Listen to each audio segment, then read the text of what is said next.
अस्सलाम वालेकुम क्लास। आज का जो टॉपिक है हमारा वो है पैरेललोग्राम लॉ। हम लोगों ने last time head to tail rule discuss किया था। आज हम डिस्कस करेंगे पैरेललोग्राम लॉ। पैरेललोग्राम लॉ जो है ये भी किसी भी दो तरह के वेक्टर्स को ऐड करना सिखाता है हमें कि हम किस तरह से हम दो वेक्टर्स को ऐड कर सकते हैं।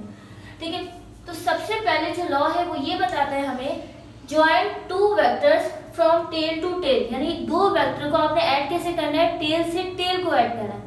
लाइक हमारे पास वेक्टर ए है, ए वेक्टर हमें गिवन है 5 मीटर ईस्ट की तरफ, ठीक है, और बी वेक्टर हमें गिवन है 6 मीटर 60 डिग्री फ्रॉम ईस्ट। सबसे पहले मैंने ए वेक्टर ड्रॉ किया, ठीक है, ये क्या है vector A. Vector A draw करने के बाद अब हमें क्या करना है, बी वेक्टर रखना है जो कि जिसकी लेंथ हमारे पास 6 मीटर है, और वो हम क्या बनाएंगे किस तरह से कि वो ईस्ट से 60 डिग्री हम ऊपर बनाएंगे। ठीक है, अब बात ये है कि हम बी वेक्टर को या तो हम हेड से रखें या टेल से रखें, यानी इस बी वेक्टर को ये हमारे पास ईस्ट है ना, ठीक है, अब ईस्ट से 60 डिग्री ऊपर रखना है। तो क्या 60 डिग्री इस तरह से ऊपर रखूं या 60 डिग्री इस तरह से ऊपर रखूं? 60 डिग्री हमें कहां से रखना होगा, टेल से। टेल से क्यों रखेंगे, क्योंकि हमारे पास जो लॉ है वो लॉ कहता है कि टू वेक्टर्स को यानी किसी भी दो तरह के वेक्टर को छोड़ने का तरीका क्या है, टेल से टेल। तो ये वेक्टर का टेल का ये हेड है और ये क्या है टेल, और तो दूसरे वेक्टर के टेल को, ठीक है, दूसरे वेक्टर के टेल को फर्स्ट वेक्टर के टेल से जोड़ दिया हमने, और ये हमारे पास क्या हो गया बी डिग्री। अब ये वेक्टर बी, अब ये जो वेक्टर बी है वो वेक्टर ए से कितने एंगल पे है, 60 डिग्री, तो मैंने लिखा 60 डिग्री, ठीक है। अच्छा, अब हमें क्या करना है, हमें रिजल्टेंट चाहिए। रिजल्टेंट मालूम करने के लिए सबसे पहले तो आप ये करोगे कि इस पैरेललोग्राम यानी इमेजिनरी पैरेललोग्राम को कंप्लीट करोगे, ठीक है। इमेजिनरी पैरेललोग्राम को कंप्लीट करने का तरीका क्या है कि हमारे पास ये जो लाइन है इसी के पैरेलल एक लाइन ड्रॉ करेंगे, ठीक है, और ये जो लाइन है इसी के पैरेलल एक लाइन ड्रॉ करेंगे। अब क्या करेंगे, हम एक डायगोनल ड्रॉ करेंगे। डायगोनल क्यों ड्रॉ करेंगे, ताकि हम रिजल्टेंट फाइंड आउट कर सकें। तो रिजल्टेंट फाइंड आउट करने के लिए हमें डायगोनल ड्रॉ करना है। डायगोनल ड्रॉ करने के दो तरीके हैं, या तो आप इस तरह से ज्वाइन कर दो या तो आप इस तरह से ज्वाइन कर दो, ठीक है, यानी कॉमन पॉइंट से आप ज्वाइन कर दो। तो मैं क्या कर रही हूँ, यहाँ से डायगोनल मैंने ड्रॉ किया इस तरह, और ये हमारे पास क्या आ गया रिजल्टेंट, ठीक है। अब रिजल्टेंट मालूम करने का फॉर्मूला क्या होता है, रिजल्टेंट मालूम करने के लिए फॉर्मूला है हमारे पास r square is equal to a square plus b square plus 2ab cos theta. ये हमारे पास फॉर्मूला है। इस फॉर्मूले से हम क्या मालूम कर सकते हैं, रिजल्टेंट की वैल्यू, यानी इसकी जो लेंथ है वो हमारे पास आ जाएगी।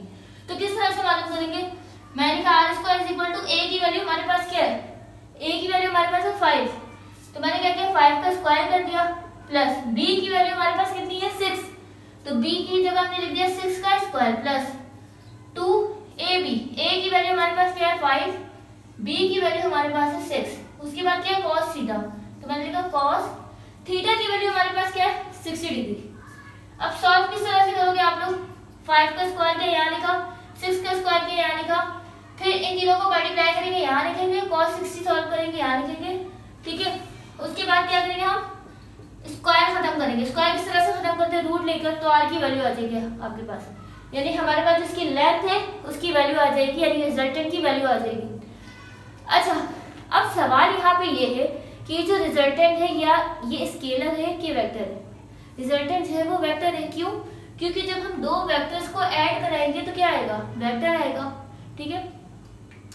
अच्छा, अब हम फॉर्मूला ड्राइव करेंगे, यानी आर स्क्वायर इक्वल है a square plus b square plus 2ab cos theta. इसे हम ड्राइव करेंगे कि रिजल्टेंट का जो फॉर्मूला है वो इसके इक्वल है, ठीक है। तो सबसे पहले तो हमारे पास दो वेक्टर गिवन है, ठीक है। इस फॉर्मूले को ड्राइव करने के लिए दो वेक्टर है, एक ए वेक्टर है, ठीक है, एक बी वेक्टर है, और ए और बी वेक्टर के दरमियान में जो एंगल है वो क्या है थीटा, ये हमें गिवन है।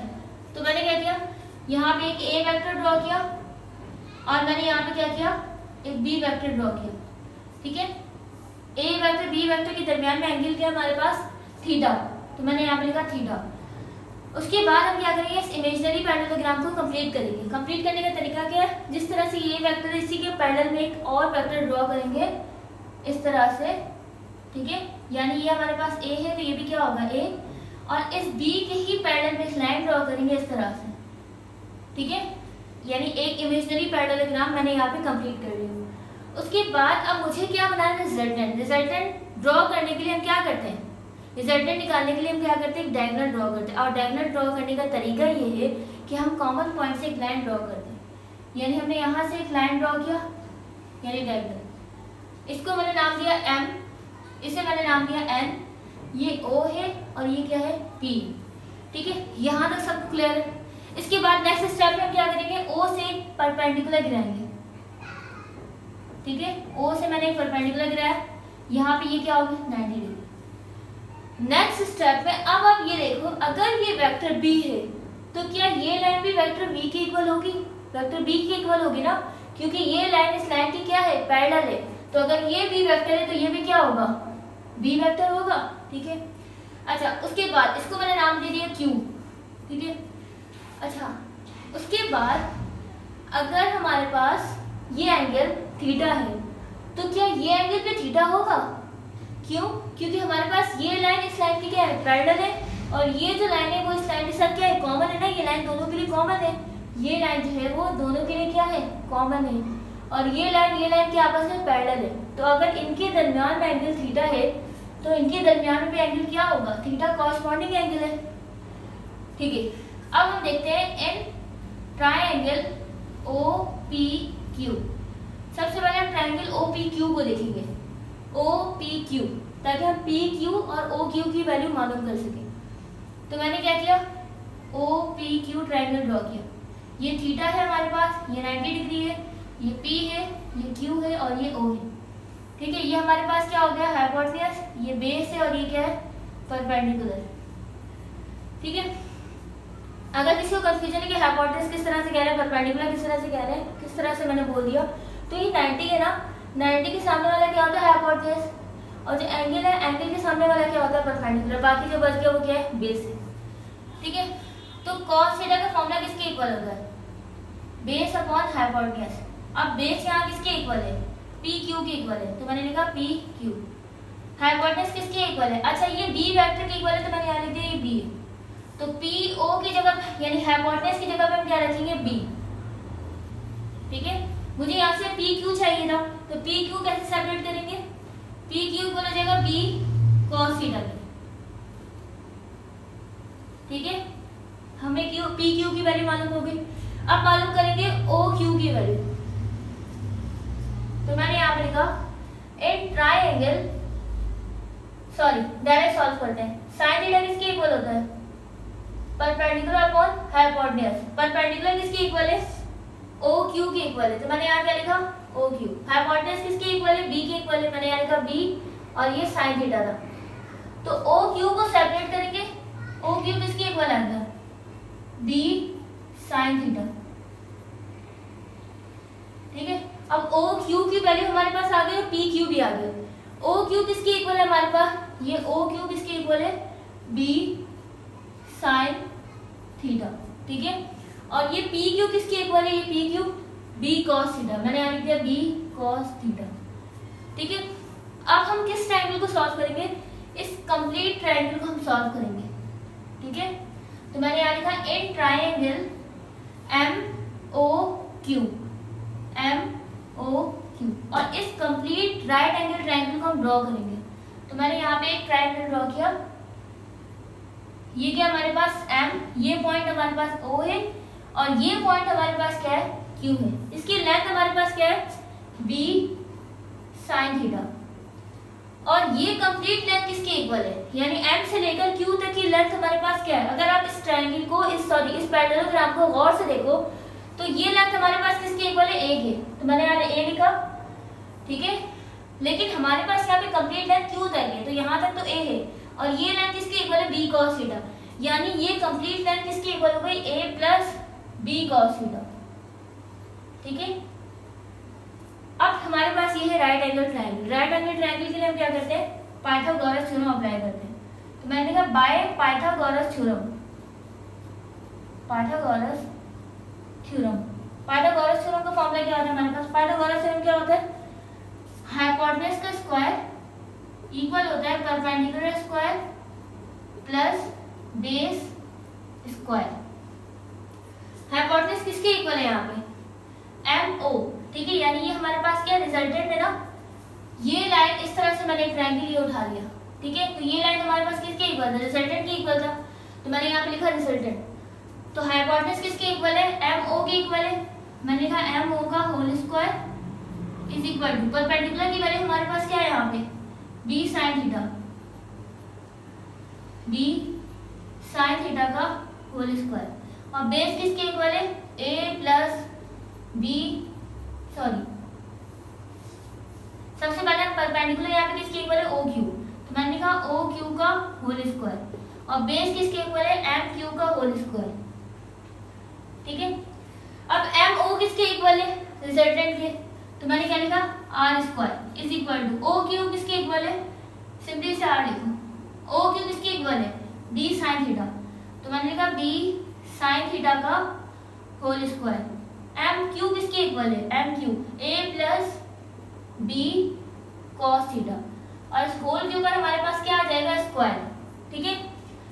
अच्छा सबसे पहले तो यहाँ पे देखो ये A है और ये क्या है? B, तो A प्लस B का होल स्क्वायर हो गया। तो A प्लस B का होल स्क्वायर इक्वल होता है A square plus 2AB plus B square के। तो मैंने यहाँ पे सबसे पहले तो यहाँ फॉर्मूला अप्लाई करूंगी। R स्क्वायर इक्वल है, यहाँ पे स्क्वायर इसके साथ भी आएगा, स्क्वायर इसके साथ भी आ जाएगा, तो B square sine square theta, फिर क्या है? प्लस A प्लस B का होल स्क्वायर। A जो है वो किसके इक्वल है? A स्क्वायर प्लस 2AB, 2 लिखा। A किसके इक्वल है? A के। B किसके इक्वल है? B cos थीटा के, ठीक है। उसके बाद है प्लस B स्क्वायर, तो B किसके इक्वल है? B cos थीटा, और B के ऊपर स्क्वायर है, यानी B के ऊपर भी स्क्वायर, cos थीटा के ऊपर भी क्या आ जाएगा? स्क्वायर आ जाएगा, ठीक है। अब आप नेक्स्ट स्टेप में क्या करोगे? देखो यहाँ पे B स्क्वायर है, यहाँ पे B स्क्वायर है, तो नेक्स्ट स्टेप में B स्क्वायर क्या आ जाएगा? कॉमन। तो नेक्स्ट स्टेप में आप B स्क्वायर कॉमन लोगे, ठीक है।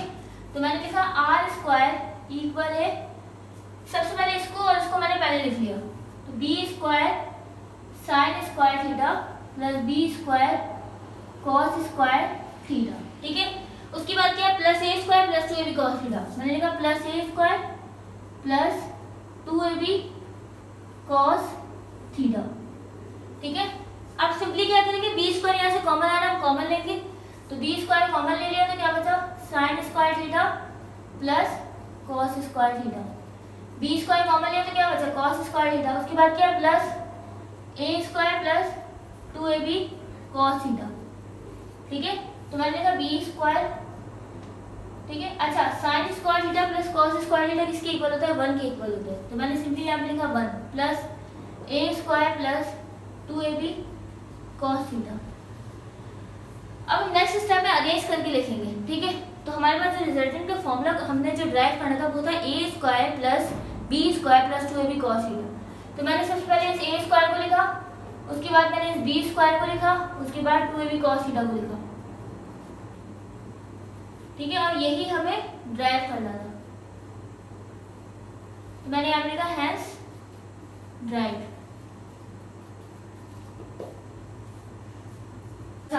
अब वेक्टर एडिशन में हमारे पास थर्ड टॉपिक है ट्रायंगल लॉ, यानी तीसरा जो तरीका है हमारे पास वो है ट्रायंगल लॉ। अब ट्रायंगुलर लॉ में हम वेक्टर को ऐड किस तरह से करते हैं कि हम जो दो वेक्टर है उनको हम सेम ऑर्डर में जोड़ देंगे, ठीक है।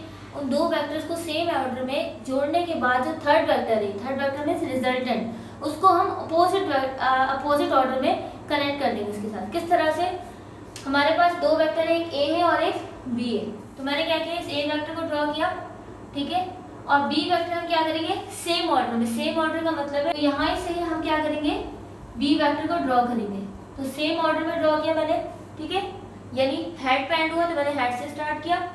अब रिजल्टेंट निकालना है, रिजल्टेंट निकालने के लिए हम क्या करते हैं? अपोजिट ऑर्डर में कनेक्ट करते हैं। अपोजिट ऑर्डर का मतलब ये है कि मैंने यहाँ से यहाँ तक, यानी यहाँ टेल रखा और यहाँ पे क्या रखा? हेड, तो ये हो गया हमारा रिजल्टेंट।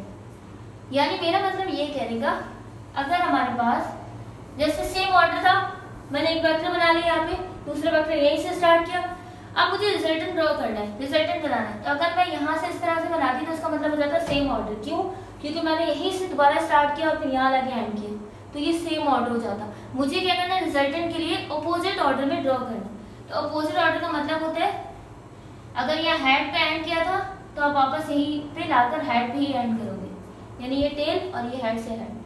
ठीक है, तो ये हो गया हमारे पास रिजल्टेंट। इसके लिए भी हम यही सेम काम यही करेंगे। ये ए वेक्टर ड्रॉ किया, ठीक है, सेम ऑर्डर, यानी यही सब स्टार्ट करेंगे। ये बी वेक्टर हो गया। अब हमें रिजल्टेंट मालूम करना है। रिजल्टेंट निकालने के लिए हम क्या करते हैं, अपोजिट ऑर्डर। अपोजिट ऑर्डर का मतलब है यही से हम यहाँ से हम स्टार्ट लेंगे और इसी के हेड पे हेड लाकर रोक देंगे। ठीक है, अगर सेम ऑर्डर होता तो सेम ऑर्डर किस तरह से होता, जिस सीक्वेंस से हम चल रहे थे, ये बी वेक्टर ड्रॉ किया, यहाँ लाकर एंड किया, फिर यहीं से हम स्टार्ट करते और यहाँ लाकर छोड़ते, तो ये हो जाता सेम ऑर्डर। लेकिन हमें किस में जोड़ना है, अपोजिट ऑर्डर। तो मैंने यहाँ पे क्या किया, अपोजिट का मतलब यहीं पे हम हेड लाएंगे और ये हमारे पास क्या हो गया, रिजल्टेंट।